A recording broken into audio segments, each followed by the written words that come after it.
عمران خان کی رہائی، جمہوریت کی بحالی، آئین کی بالادستی اور قانون کی حکمرانی، آزاد عدلیہ، انسانی حقوق کی عملداری کی تحریک کو بحیثیت پارٹی پاکستان تحریک انصاف کی مرکزی لیڈرشپ سے لے کر صوبائی، ریجنل اور پھر ضلعی تنظیموں اور ایم پی ایز اور ایم این ایز کی ذمہ داری ہونی چاہیے۔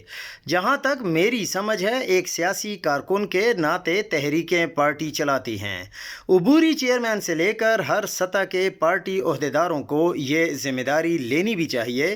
ہمارے پاس ہر صوبے میں، ریجن اور ضلع میں بڑے بڑے نام موجود ہیں، ان کو ذمہ داری لینی چاہیے کہ وہ اسٹریٹ موومنٹ کو اپنے اپنے صوبے، ریجن اور ضلع میں نہ صرف لیڈ کریں بلکہ ذمہ داری لینی اور دینی چاہیے۔ ایسے نہیں ہو سکتا کہ وہ سب بڑے نام پیچھے بیٹھے رہیں اور خاموش رہیں۔ ان کو آنا ہوگا آگے کی طرف اور اسٹریٹ موومنٹ کو لیڈ کرنا پڑے گا۔ صوبہ خیبر پختونخوا کے وزیر اعلیٰ محترم سہیل آفریدی کو مکمل طور پر خیبر پختونخوا کی حکومت کو عمران خان کے مشورے کے عین مطابق عمل درآمد کرنے پر چھوڑنا ہوگا۔ یاد رکھیں، جتنا بہترین منشور پر عمل ہوگا اتنا عمران خان کی رہائی اور تحریک میں جان آئے گی اور عوامی پذیرائی مزید بڑھے گی۔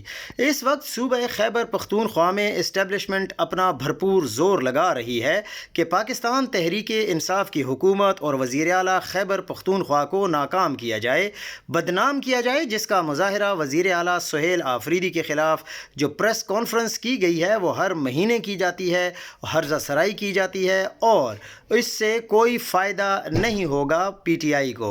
وفاق کی جعلی حکومت اور یہاں پر اسٹیبلشمنٹ کی چھتری تلے چلنے والے تقریباً 38 کے قریب پروپیگنڈا سیلز، متوازی حکومت اور دوسری سازشیں سب پر عیاں ہیں۔ صوبائی حکومت حتیٰ کہ خیبر پختونخوا اسمبلی میں ہونے والے جرگے کو بھی خاطر میں نہ لاتے ہوئے اسٹیبلشمنٹ اس صوبے میں بزور طاقت جو ملٹری آپریشنز اور ڈرون حملے، سیاسی اور سماجی لوگوں کی جبری گمشدگیاں کر رہی ہیں، اس کے خلاف مؤثر آئینی، قانونی اور سیاسی بند باندھنے کے لیے وزیر اعلیٰ خیبر پختونخوا سہیل آفریدی کو پوری پارٹی کی غیر مشروط اور بغیر کسی دباؤ کے مکمل طور پر نہ صرف سپورٹ کرنا ہوگا بلکہ اس کا عملی مظاہرہ بھی کرنا ہوگا۔ ایسے نہیں ہو سکتا کہ ہم اپنا سیاسی اور حلقوں کا جو فائدہ ہے وہ تو لے لیں لیکن وزیر اعلیٰ کو تعاون، اعتماد اور سپورٹ نہ دیں۔ میں بحیثیت کارکن اور ایک ذمہ دار کی حیثیت سے آپ سے درخواست کرتا ہوں کہ وزیر اعلیٰ خیبر پختونخوا کو کل وقتی کارہائے حکومت چلانے دیں تاکہ وہ مزید بہتر طریقے سے منشور پر عمل پیرا ہو سکیں، جس کا فائدہ ڈائریکٹلی اسٹریٹ موومنٹ پر پڑے گا۔ پارٹی فورمز کی عدم موجودگی یا رسائی نہ ہونے کی وجہ سے ہم بہت ہی مشکل سے پبلکلی یہ بات کر رہے ہیں کہ تمام لیڈرشپ تک یہ جذبات پہنچ جائیں اور اس پر کوئی نہ کوئی عمل درآمد ہو سکے۔ شیر افضل مروت ایک ایسا شخص ہے کہ اس نے بے شک ابھی اس کا کسی بھی سیاسی جماعت سے تعلق نہیں ہے، لیکن اس نے قومی اسمبلی میں کھڑے ہو کر یہ بات کی کہ اسلام آباد میں ڈکیتیاں پولیس کرتی ہے، آپ یا اس بندے کو اس سنگین الزام پر کٹہرے میں لاؤ یا پھر سچ مان کر ڈکیتیوں کا بتھا جہاں جہاں جا رہا ہے ان سب کو چوک پر لٹکاؤ۔ یہ کہنا آسان ہے، تھوڑا سوچیں، جب محافظ لٹیرے بن جائیں تو عوام کدھر جائیں؟ عدالتیں تو ویسے بھی 27ویں ترمیم کے بعد مبینہ طور پر ختم ہو چکی ہیں۔ خبروں کے مطابق حکومت کی جانب سے مذاکرات کی دعوت پی ٹی آئی کے لیے ہے، جبکہ اس کا مقصد عمران خان کو مائنس کرنا ہے۔ اگر ایسا ہے تو ایسے مذاکرات بے معنی ہیں، کیونکہ مسئلہ کسی ایک جماعت کا نہیں بلکہ عوام کے اس اعتماد کا ہے جو عمران خان کی قیادت سے جڑا ہوا ہے۔ اگر معاملہ صرف پی ٹی آئی کا ہوتا تو 8 فروری کے انتخابات میں نشان چھیننے کے فیصلے کے بعد واضح ہو جاتا، مگر عوام نے اس کے باوجود آزاد امیدواروں کے ذریعے تقریباً 180 نشستیں دلوا کر اپنا موقف واضح کر دیا۔ اگر عمران خان کو مائنس کرنے کی کوشش جاری رہی تو یہ نظام اسی طرح چلتا رہے گا۔ یہ حقیقت نون لیگ، پیپلز پارٹی اور دیگر تمام قوتیں جانتی ہیں کہ آج عمران خان کا کوئی متبادل نہیں ہے۔ عمران خان کا متبادل صرف عمران خان ہے۔ اس کے بغیر مذاکرات محض ایک رسمی عمل رہیں گے جس کا کوئی فائدہ نہیں ہوگا۔ مجھے یقین ہے کہ میری طرح بہت سے لوگ اس بات پر متفق ہوں گے کہ اس وقت ہم امریکہ سے لڑ نہیں سکتے، تو کیا جس کے خلاف لڑا نہ جا سکے اسے اپنے آپ کو غلامی کے لیے پیش کر دیا جائے؟ تو جواب ہے کہ کبھی نہیں۔ ہاں، اگر ان کے مفادات میں ہمارے بھی مفادات شامل ہیں، ہماری نہیں پاکستان کے، تو بات مانی جا سکتی ہے، لیکن کس سپر پاور کی؟ جی، اس کی جو پاکستان کے مفادات میں ہو۔ چلیں ماضی میں چلتے ہیں۔ یہودی فلسطین میں آباد ہونا شروع ہو گئے، اسرائیل بنا دیا گیا، کوئی مانے یا نہ مانے اس سے حقیقت نہیں بدل سکتی۔ فلسطینیوں نے کیا کیا؟ اپنی زمینیں بیچیں، کچھ ملک چھوڑ گئے، کچھ وہیں رہ کر موج مستی میں رہے، اور یہودیوں نے اپنی ساری توجہ امریکی اکانومی کو قابو میں کرنے اور سائنس اور ٹیکنالوجی پر مرکوز کر دی۔ تو اس وقت کیا فلسطینیوں کو کسی نے سائنس اور ٹیکنالوجی سے دور رکھا ہوا تھا؟ نہیں، اس دور کے فلسطینی کبھی اچھے مسلمان نہیں رہے، اور سائنس اور ٹیکنالوجی سے دور آج اگر آپ دیکھیں تو نتیجہ آپ کے سامنے ہے۔ چھوڑیں اس بات کو کہ مسلمانوں نے سائنس میں کیا کیا کارنامے انجام دیے، اب ساری زندگی اسی کو لے کر ڈھول نہیں بجائے جا سکتے۔ بات ہو رہی تھی کہ ہم امریکہ سے اس وقت لڑ نہیں سکتے، تو کیا ہاتھ پر ہاتھ رکھ کر بیٹھ جائیں؟ نہیں، بلکہ ہمیں اپنی اکانومی کو مضبوط کرنا چاہیے۔ جیسے اپنے وسائل امریکہ یا عربیوں کو اونے پونے بیچنے کی بجائے ان سے خود فائدہ اٹھانا چاہیے، اور انڈر گراؤنڈ لڑائی کی تیاریاں شروع کرنی چاہیے، تاکہ وقت پڑنے پر دشمن کے دانت کھٹے کیے جا سکیں۔ اور یہ کام صرف سائنس اور ٹیکنالوجی میں ترقی سے مشروط ہے، اور اس ساری صورتحال میں عمران خان وہ واحد لیڈر ہے جو یہ کشتی پار لگا سکتا ہے، اور اس صورتحال میں جو اسٹیبلشمنٹ کا بیرکوں میں جانا بھی شرط ہے۔ آپ یقین کریں اگلے 10 سال میں پاکستان وہاں پر ہوگا کہ امریکہ اس سے اتنا ہی ڈرے گا جتنا نارتھ کوریا سے، اور اسی میں امت مسلمہ کی حکمرانی چھپی ہوئی ہے۔ پانی سر سے گزر چکا ہے، یہ سیدھا عمران خان کو نفسیاتی طور پر توڑنے کا حربہ ہے۔ عمران خان انسان ہے، سٹیل کا بنا ہوا مجسمہ نہیں ہے۔ عمران خان کے علاوہ نہ کوئی آپ بات کریں اور نہ ہی آپ کسی اور ایشو کو اہم سمجھیں۔ تحریک انصاف کی سیاسی کمیٹی فیصلہ کرے کہ انہوں نے کیا رد عمل دینا ہے۔ صوبائی، علاقائی، پارلیمانی، ہر طرح کا اختیار جو سیاسی کمیٹیاں ہیں ان کے پاس ہونا چاہیے، اور ان کے پاس ہے۔ ایک طرف سٹاک مارکیٹ راکٹ کی رفتار سے اوپر جا رہی ہے، اور دوسری طرف دیگر معاشی معاملات سنبھلنے میں نہیں آ رہے۔ صورتحال یہ ہے کہ ہر چند ماہ بعد IMF سے قرض کی اگلی قسط لینے کے لیے ایک پنجابی لفظ کے عین مطابق لیلیاں لینے پڑتے ہیں، اور اب اس لفظ کو مطلب آپ کیا لے سکتے ہیں؟ تو آپ یہ سمجھ لیں کہ ایک لفظ ہے منت، ترلے، خوشامد، التجا، بنتی، عاجزی اور آہ اوزاری، جیسے جو ہمارے پاکستان کو اس وقت اس طرح کی سچویشن میں ڈال دیا گیا ہے کہ اب ہم IMF کے بغیر سانس بھی نہیں لے سکتے۔ 12 ارب ڈالر کے جہاز اور اسلحہ بیچنے کی حقیقت یہ ہے کہ خریداری کی دلچسپی عراق جیسے ممالک ظاہر کر رہے ہیں جن کی پالیسی امریکی حکم کے تابع ہے۔ امریکہ اور IMF آپ کے گوڈے 1 ارب ڈالر کے لیے رگڑواتے ہیں، وہ کیوں چاہیں گے کہ آپ ان کے پریشر سے نکل جائیں؟ ویسے بھی جس قدر ڈیمانڈ آپ بتا رہے ہیں، اتنا مال تیار کرنے کی بھی تو آپ میں کوئی استطاعت ہے یا نہیں؟ لیکن فرض کریں آپ نے یہ سب ناممکنات پار کر کے بھی دیکھ لیا، تو ملک کو اس سے کیا فائدہ ہوگا؟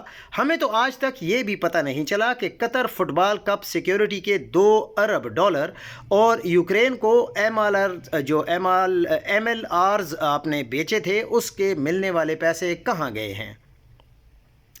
اکثر آپ نے دیکھا ہوگا کہ ایران کے خلاف مؤثر امریکی فوجی حملہ لاجسٹک طور پر ممکن نہیں ہے۔ خلیج فارس میں اس وقت کوئی مکمل امریکی جو ایئر کرافٹ کیریئر گروپ موجود نہیں ہے، جبکہ امریکی بحری طاقت کا بڑا حصہ تائیوان کے قریب چین کو روکنے اور یوکرین کی حمایت میں استعمال ہو رہا ہے۔ اس صورتحال میں ایران جیسے بڑے اور منظم ملک جو ہے ان پر حملہ نہ صرف مشکل بلکہ خطرناک بھی ہو سکتا ہے، کیونکہ امریکی اڈے اور مفادات فوری جوابی کارروائی کی زد میں آ سکتے ہیں۔ امریکہ کی جانب سے 21 جنوری سے پاکستان اور دیگر ممالک میں ویزا سروسز معطل کرنے کے اعلان کے عین اگلے دن پاکستان کے وفاقی وزیر داخلہ نے قوم کو خوشخبری سنائی کہ پاکستانی پاسپورٹ کی رینکنگ 126 نمبر سے 98 نمبر پر آ گئی ہے۔ لیکن حقیقت یہ ہے کہ اب ٹوٹل پاسپورٹ جو پوری دنیا کے ممالک کے ہیں وہ ٹوٹل ہے ہی 101، اور 101 میں پاکستان کا اب 98 نمبر ہے، یعنی نیچے سے چوتھا نمبر ہے۔ ایران میں جسے دنیا رجیم چینج کہہ رہی ہے، اس کا اصل ہدف ایران نہیں، اصل ہدف پاکستان ہے۔ اس کی وجہ یہ ہے کہ آپ نے کچھ دن پہلے یہ دیکھا ہوگا کہ امریکہ کے جو سیکٹری ڈیفنس تھے، سیکٹری خارجہ مائک پومپیو، انہوں نے کچھ دن پہلے ایک ٹویٹ کیا جس میں انہوں نے یہ ذکر کیا کہ ہمارا اگلا سٹاپ بلوچستان ہے۔ تو عالمی طاقتیں یہ حقیقت اچھی طرح جانتی ہیں کہ پاکستان صرف ایک ملک نہیں، یہ واحد ایٹمی مسلم ریاست ہے، اور اسی لیے اس پر براہ راست حملہ کرنا آسان نہیں ہے۔ تو پھر راستہ کیا ہے؟ راستہ بالواسطہ ہے خاموش، منصوبہ بند اور طویل۔ جب تک ایران اپنی موجودہ اسٹریٹجک پوزیشن پر کھڑا ہے، پاکستان تک سیدھی رسائی ممکن نہیں ہے۔ ایران، چین، روس اور پاکستان کے درمیان ایک ایسی جغرافیائی اور دفاعی دیوار ہے جسے توڑے بغیر اگلا قدم ممکن نہیں ہے۔ اسی لیے کہا جاتا ہے کہ پاکستان تک پہنچنے سے پہلے ایران کو گرانا ہوگا۔ تاریخ گواہ ہے، عراق کو ختم کیا گیا کیونکہ وہ ایٹمی طاقت نہیں تھا۔ لیبیا نے ایٹمی پروگرام چھوڑا، نظام بھی چھوڑ گیا۔ ایران کو پابندیوں، سازشوں اور تنہائی میں جکڑا گیا۔ اور پاکستان پر حملہ ٹینکوں سے نہیں ہوا، یہاں جنگ مہنگائی سے لڑی گئی، قرضوں سے، انتشار سے، لسانی، سیاسی اور نظریاتی تقسیم سے۔ یہ وہ جنگ ہے جس میں گولیاں نہیں، بیانیے چلتے ہیں، بارود نہیں، معیشت کو نشانہ بنایا جاتا ہے، سرحدیں نہیں، قوم کے اندر دراڑیں ڈالی جاتی ہیں۔ یہ نارمل پاکستان نہیں، یہ وہ پاکستان ہے جو آنکھ میں چبھتا ہے۔ یہ وہ پاکستان ہے جو ایٹمی ہے، جو نظریہ رکھتا ہے، جو امت مسلمہ کی امید بن سکتا ہے۔ اسی لیے یہ نشانے پر ہے۔ سوال یہ نہیں کہ خطرہ موجود ہے یا نہیں، خطرہ تو بالکل واضح ہے۔ اصل سوال یہ ہے، کیا ہم اس خطرے کو سمجھ رہے ہیں؟ کیا ہم پہچان رہے ہیں کہ جنگ کہاں اور کیسے لڑی جا رہی ہے؟ قومیں اس وقت جو ہیں وہ ہارتی ہیں جب دشمن نہیں، غفلت غالب آ جاتی ہے۔ ہم یہ چاہتے ہیں کہ عمران خان کی صورت میں ہم پاکستان کو ترقی کی راہ پر لے کر جا سکتے ہیں، اور ہمارے بڑوں کو بھی یہ سمجھنا ہوگا۔ بے شک ہمیں یہ جانتے ہیں کہ ہمارے بڑوں پر امریکہ کی طرف سے بہت زیادہ پریشر ہے۔ انہوں نے جب عمران خان کی حکومت کو ختم کروایا تو وہ اس لیے ختم نہیں کروایا کہ عمران خان کو حکومت میں واپس لایا جائے گا، لیکن پاکستان کی ضرورت یہی ہے کہ عمران خان کو واپس لایا جائے، اور وہی پوری دنیا کے ممالک کے سربراہان سے ڈیل کر سکتا ہے اور پاکستان کو ایک اچھا مقام واپس دلوا سکتا ہے۔ اعلان جنگ کے بغیر جنگ کیسے لڑی جاتی ہے، چین نے یہ ثابت کر دیا۔ چین نے وینزویلا ایشو پہ کیا ایکشن لیا؟ حیران کن اقدامات کیے گئے۔ صدر نکولس مادورو کے اغوا کی خبر سامنے آنے کے چند ہی گھنٹوں بعد شی جن پنگ نے جو پولیٹ بیورو کی قائمہ کمیٹی کا ایک ہنگامی اجلاس طلب کیا جو ٹھیک 120 منٹ تک جاری رہا۔ نہ کوئی بیان دیا گیا، نہ کوئی سفارتی دھمکی دی گئی، بس وہ خاموشی جو طوفان سے پہلے چھا جاتی ہے۔ اسی اجلاس کے نتیجے میں وہ حکمت عملی فعال کی گئی جسے چینی ماہرین جامع غیر متوازن رد عمل یعنی کمپریہنسو ایسیمیٹرک رسپانس کہتے ہیں۔ اس کا مقصد مغربی نصف کرے اور اس میں پھر چین کے اتحادیوں کے خلاف جارحیت کا جواب دینا تھا، اور وینزویلا کو لاطینی امریکہ میں چین کے لیے امریکہ کے پچھواڑے میں ایک اسٹریٹجک مورچہ قرار دیا گیا۔ پہلا مرحلہ کیا تھا؟ مالی وار کیا جائے گا۔ چین کے رد عمل کا پہلا مرحلہ 4 جنوری کو صبح 9:15 پر شروع ہوا، جب پیپلز بینک آف چائنا نے خاموشی سے اعلان کیا کہ امریکی دفاعی شعبے سے منسلک تمام کمپنیوں کے ساتھ امریکی ڈالر میں لین دین عارضی طور پر معطل کر دیا گیا ہے۔ Boeing, lock head Martin, Raytheon اور جنرل ڈائنامکس کو اسی صبح یہ خبر ملی کہ چین کے ساتھ ان کے تمام مالیاتی لین دین بغیر کسی پیشگی اطلاع کے منجمد کر دیے گئے ہیں۔ اسی دن 11:43 پر state grid corporation of China, جو دنیا کے سب سے بڑے بجلی گھر کے نظام کو کنٹرول کرتی ہے، اس نے امریکی الیکٹریکل آلات فراہم کرنے والی کمپنیوں کے ساتھ اپنے تمام معاہدوں کے تکنیکی جائزے کا اعلان کیا، جو اس بات کا واضح اشارہ تھا کہ چین امریکی ٹیکنالوجی سے علیحدگی اختیار کر رہا ہے۔ توانائی کو بطور ہتھیار استعمال کیا جائے گا۔ اسی دن دوپہر 2:17 پر چین نیشنل پیٹرولیم کارپوریشن، جو دنیا کی سب سے بڑی سرکاری تیل کمپنی ہے، اس نے اپنی عالمی سپلائی لائنز کی اسٹریٹجک تنظیم نو کا اعلان کیا۔ یوں چین نے مؤثر طور پر اپنا توانائی ہتھیار دوبارہ فعال کر دیا۔ اس کے تحت امریکی ریفائنریوں کے ساتھ $47 ارب سالانہ کے تیل کے معاہدے منسوخ کر دیے گئے۔ وہ تیل جو پہلے امریکہ کے مشرقی ساحل تک پہنچتا تھا، اب بھارت، برازیل، جنوبی افریقہ اور گلوبل ساؤتھ کے دیگر شراکت دار ممالک کو منتقل کر دیا گیا۔ نتیجتاً ایک ہی تجارتی دن میں تیل کی قیمتوں میں 23% اضافہ ہو گیا۔ اس اقدام کا سب سے اہم اسٹریٹجک پیغام یہ تھا کہ چین بغیر ایک گولی چلائے امریکہ کی توانائی سپلائی کو مفلوج کر سکتا ہے۔ عالمی تجارت پر کاری ضرب ایک اور اقدام کے تحت چائنا اوشن شپنگ کمپنی، جو عالمی شپنگ کی تقریباً 40% صلاحیت کو کنٹرول کرتی ہے، اس نے، جیسے وہ آپریشنل روٹ آپٹیمائزیشن کہتی ہے، نافذ کر دی۔ اس کا مطلب یہ تھا کہ چینی مال بردار جہازوں نے امریکی بندرگاہوں سے گریز کرنا شروع کر دیا۔ لانگ بیچ، لاس اینجلس، نیو یارک اور میامی جیسی بندرگاہیں، جو اپنی سپلائی چین کے لیے چینی لاجسٹکس پر انحصار کرتی ہیں، اچانک اپنی معمول کی 35% کنٹینر ٹریفک سے محروم ہو گئیں۔ یہ صورتحال والمارٹ، ایمیزون اور ٹارگٹ جیسے امریکی اداروں کے لیے تباہ کن ثابت ہوئیں، جو چین میں تیار ہونے والی مصنوعات کی درآمد کے لیے انہی چینی جہازوں پر انحصار کرتے ہیں۔ چند ہی گھنٹوں میں ان کی سپلائی چین جزوی طور پر بیٹھ گئی۔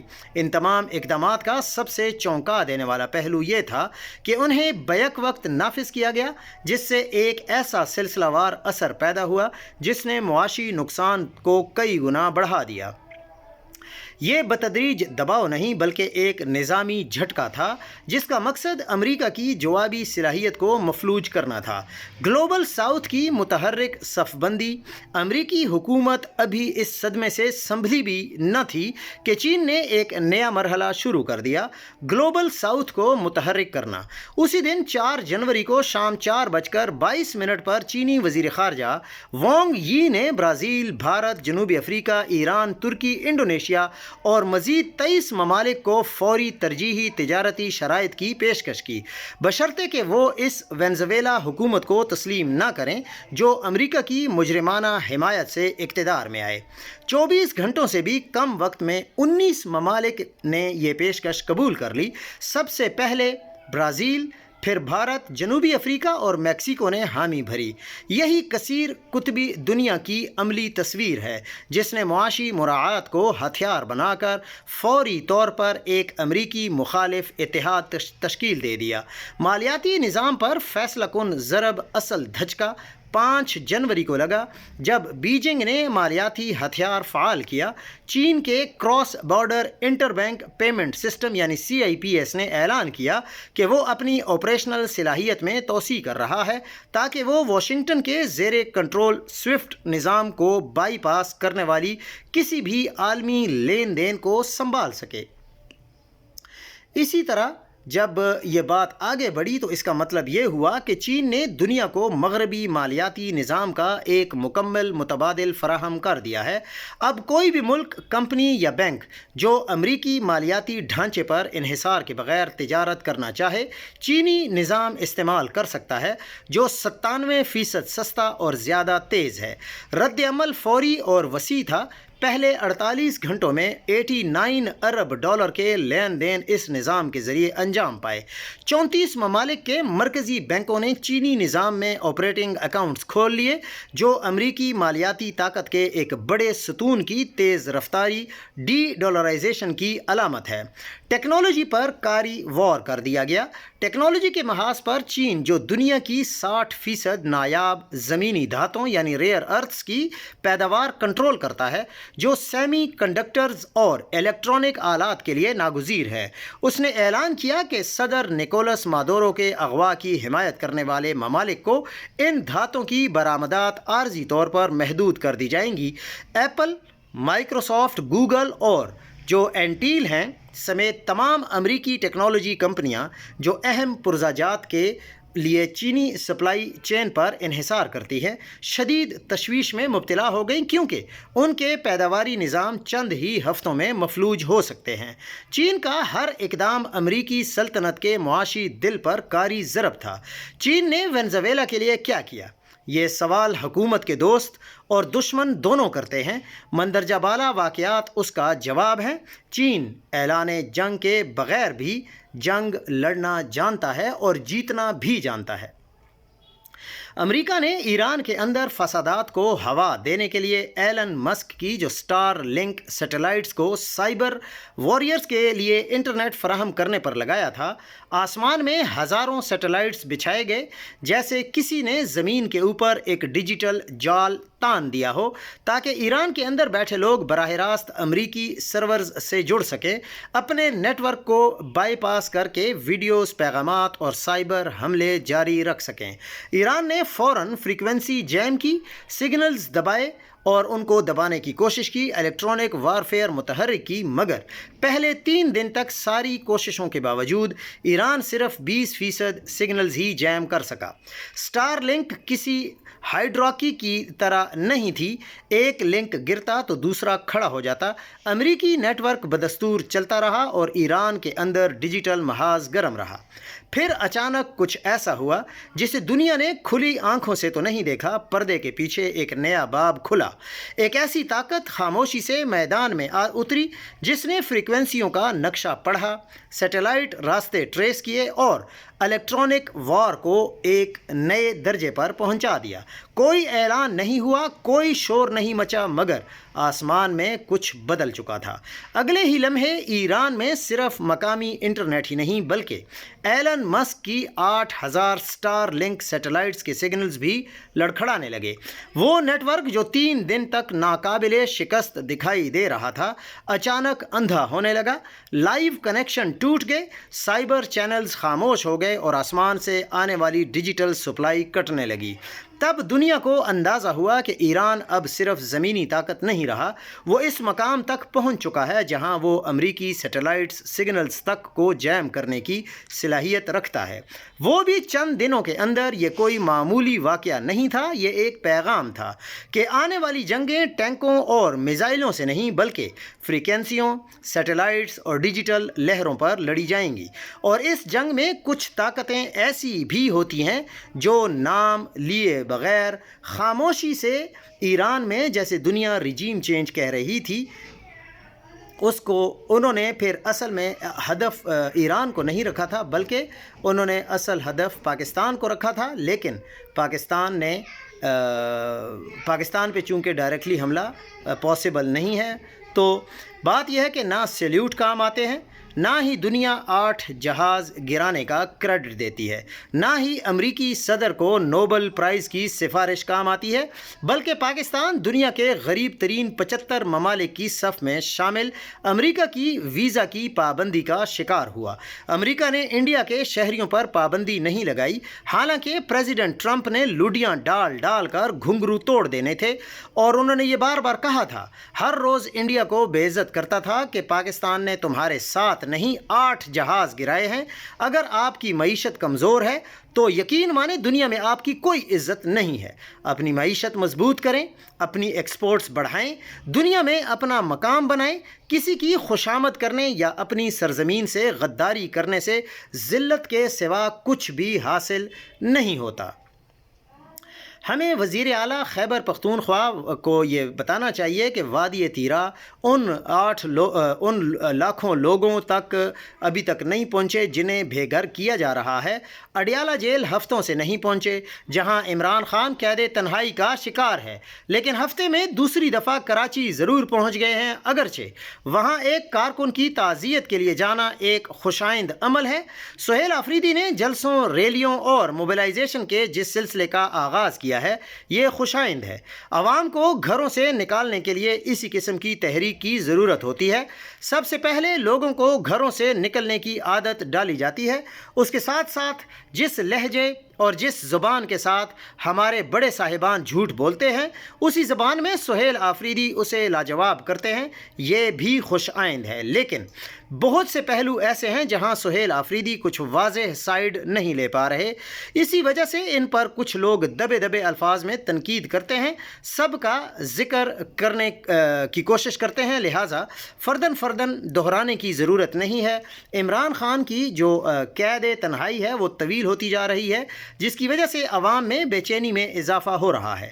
سہیل آفریدی کے پاس چونکہ اختیار ہے، ایک طاقت ہے، تو ان سے عوام کو کچھ امیدیں بھی زیادہ ہیں، جہاں امید زیادہ ہوگی وہاں پھر امید پر پورا اترنے کی صورت میں مایوسی بھی زیادہ ہوگی، اور پھر وہی مایوسی غصے کا روپ بھی دھارے گی۔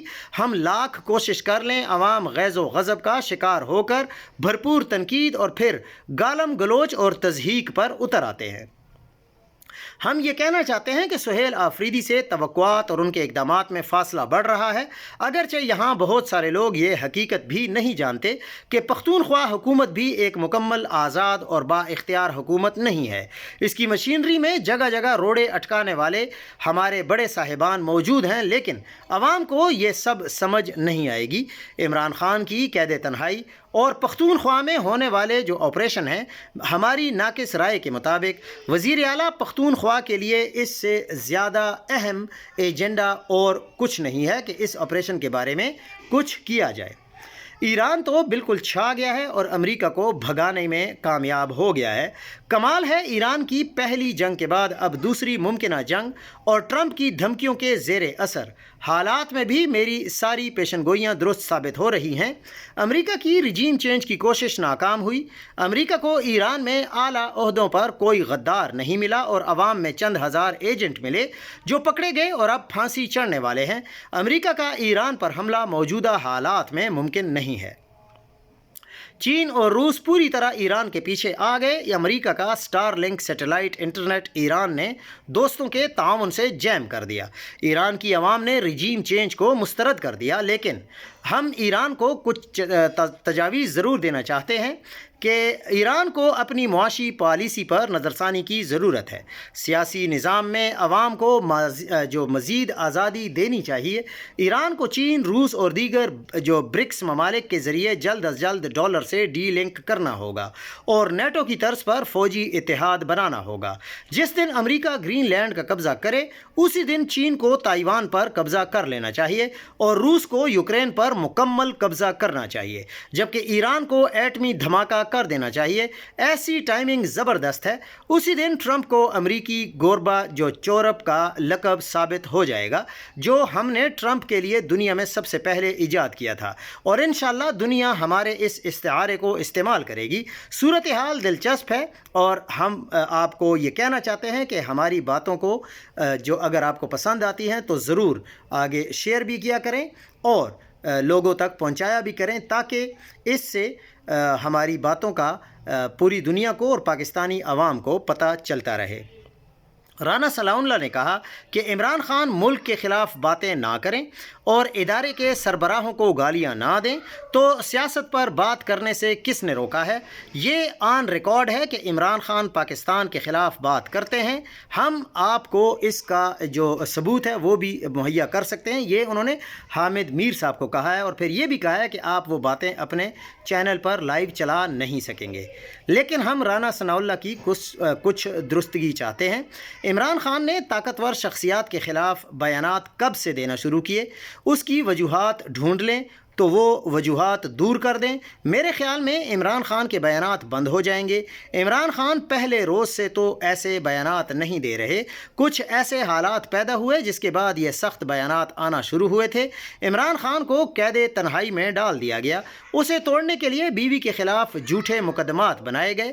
2 سال سے بشرا بی بی کو بھی جیل میں ڈالا ہوا ہے۔ عمران خان کی بہنوں پر دہشت گردی اور قتل کے مقدمات بھی ہیں۔ بھانجے کو 10 سال کی سزا سنا دی گئی ہے۔ پارٹی توڑ پھوڑ دی گئی ہے اور عمران خان، اس کی اہلیہ اور پارٹی رہنماؤں اور کارکنوں کے مقدمات سماعت کے لیے مقرر نہیں کرنے دیتے۔ اس کے پارٹی رہنماؤں اور سیاسی کارکنوں کو اپیل کا حق دیے بغیر فوجی عدالتوں سے سزائیں سنا دی گئیں۔ اس کو یہ دھمکیاں دی گئیں کہ اگر جیل سے نکلنا ہے تو اپنی بیوی کو طلاق دو۔ اسے مہینوں قید تنہائی میں ڈال دیا جاتا ہے۔ سیاسی رہنماؤں اور بہنوں کے ساتھ ملاقات نہیں کرنے دی جاتی، اور جب وہ غصے میں آ کر بیان دیتا ہے تو کہتے ہیں کہ عمران خان بیان کیوں دیتا ہے؟ حکومت بتائے انہوں نے ایسے حالات ہی کیوں پیدا کیے کہ عمران خان طاقتور شخصیات پر تنقید کرنے لگا۔ دوسری بات یہ ہے کہ جیل میں عمران خان کی نجی گفتگو کو ریکارڈ کر کے یہ کہنا کہ اب ٹی وی پر نہیں چلا سکتے، یہ انتہا درجے کی بے شرمی اور بددیانتی ہے۔ کیا یہ مسلم لیگ نون کے رہنما اپنی کسی نجی محفل کی کہی گئی گفتگو ٹی وی چینلز پر چلا سکتے ہیں؟ رانا ثناءاللہ صاحب بھی 1.5 سال کے لیے ایک جو سینیٹرشپ ہے اس کی مار نکل آئے ہیں، اور انہوں نے بھی ایسے ہی بیان دینا شروع کر دیے ہیں۔ تیرا میں صوبائی حکومت کی مرضی کے خلاف آپریشن کی آئینی حیثیت اور صوبائی حکومت کیا اقدامات کر سکتی ہے؟ آئین داخلی سلامتی اور جو اسٹیبلشمنٹ کے کردار کو غیر محدود کرنے کی بجائے ایک واضح آئینی فریم ورک میں مقید کرتا ہے۔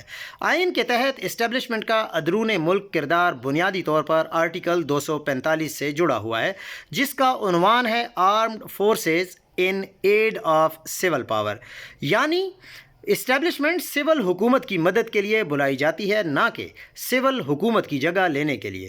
اس کا مطلب یہ ہے کہ داخلی آپریشن آئینی طور پر صوبائی سول حکومت کے دائرۂ اختیار میں ہے۔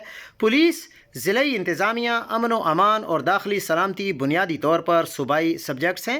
صوبائی وسائل ناکافی ہوں تو صوبائی حکومت وفاق سے باضابطہ درخواست کرتی ہے کہ فوج کو سول پاور کی مدد کے لیے تعینات کیا جائے۔ اس لیے آئینی طریقہ کار یہ ہے کہ پہلے صوبائی کابینہ یہ فیصلہ کرے، پھر وفاقی حکومت کو تحریری ریکویزیشن بھیجے، جس کی بنیاد پر آرٹیکل 245 لاگو ہوتا ہے اور فوج کو قانونی کور حاصل ہوتا ہے۔ اس عمل کے بغیر وفاق براہ راست جو اسٹیبلشمنٹ ہے یا فوج ہے اس کو تعینات کرے تو وہ آئینی لحاظ سے غلط اور متنازع اقدام ہے، کیونکہ اس سے 18ویں ترمیم کے تحت صوبائی خود مختاری متاثر ہوتی ہے۔ تیرا سے آبادی کا جبری انخلاء محض ایک سیکیورٹی یا انتظامی فیصلہ نہیں، بلکہ یہ براہ راست شہریوں کے بنیادی حقوق سے ٹکراتا ہے۔ آئین کا آرٹیکل 9 شہری کو زندگی اور آزادی کا حق دیتا ہے۔ آرٹیکل 15 ملک میں آزادانہ نقل و حرکت اور رہائش کی ضمانت دیتا ہے۔ آرٹیکل 23 اور 24 جائیداد کے حق کا تحفظ کرتے ہیں۔ جبری انخلاء ان تمام حقوق کو محدود کرتا ہے، اس لیے اسے صرف جو اسٹیبلشمنٹ حکم سے نہیں بلکہ ایک باقاعدہ صوبائی قانونی فریم ورک کے تحت ہی نافذ کیا جا سکتا ہے۔ چونکہ land administration, police, disaster management, relief اور بحالی صوبائی معاملات ہے، اس لیے وسیع پیمانے پر انخلاء آئینی طور پر صوبائی حکومت کی منظوری، نوٹیفیکیشن اور انتظامی ڈھانچے کے بغیر غیر قانونی ہیں۔ لیکن اگر صوبائی حکومت راضی نہ ہو یا سمجھتی ہو کہ اس کے اختیارات کو نظر انداز کیا جا رہا ہے تو اس کے پاس یہ آئینی مزاحمتی راستے موجود ہیں۔ سب سے پہلے صوبہ مشترکہ مفاداتی کونسل یعنی CCI سے رجوع کرے، کیونکہ داخلی سلامتی اور آبادی کے بڑے پیمانے پر نقل مکانی خالصتاً وفاقی یا خالصتاً صوبائی نہیں بلکہ مشترکہ کا معاملہ ہے۔ CCI میں اس مسئلے کو لے جانا اسے آئینی تنازع کی باقاعدہ شکل دیتا ہے۔ دوسرا یہ کہ صوبائی حکومت یا متاثرہ فریق عدالت عالیہ یا سپریم کورٹ سے رجوع کریں کہ آیا صوبائی رضامندی کے بغیر جو فوجی آپریشن اور جبری انخلاء آئین کے خلاف اور بنیادی حقوق معطل کرنا ہے۔ تیسرا، صوبائی اسمبلی قرارداد منظور کر کے یا قانون سازی کے ذریعے واضح موقف اختیار کرے جو آئینی طور پر ایک مضبوط سیاسی اور قانونی دستاویز ہوگی۔ وفاق صوبائی مرضی کے بغیر کب قدم اٹھا سکتا ہے؟ اس کا ایک ہی واضح استثناء ایمرجنسی آرٹیکل 232 کے تحت ہے۔ اگر ملکی سلامتی کو سنگین خطرہ ہو اور صوبائی آئینی مشینری عملاً مفلوج ہو تو وفاق ایمرجنسی نافذ کر کے صوبائی اختیارات محدود کر سکتا ہے اور براہ راست اسٹیبلشمنٹ تعینات ہو سکتی ہے۔ ایمرجنسی کے بغیر صوبائی حکومت کو نظر انداز کر کے داخلی آپریشن اور جبری انخلا غیر آئینی اعمال ہے۔ لیکن پوزیشن یہ ہے کہ خیبر پختونخوا میں حکومتی یا انتظامی کوئی مسئلہ نہیں ہے۔ تمام تر چالاکیوں اور اکثریت مینج کرنے کی کوششوں کے بعد بھی حکومت اتنی بڑی اکثریت سے ہے کہ جسے چیلنج تبھی کیا جا سکتا ہے جب آپ ایک اور مشرقی پاکستان بنانے کے منصوبے پر عمل کر رہے ہوتے ہیں۔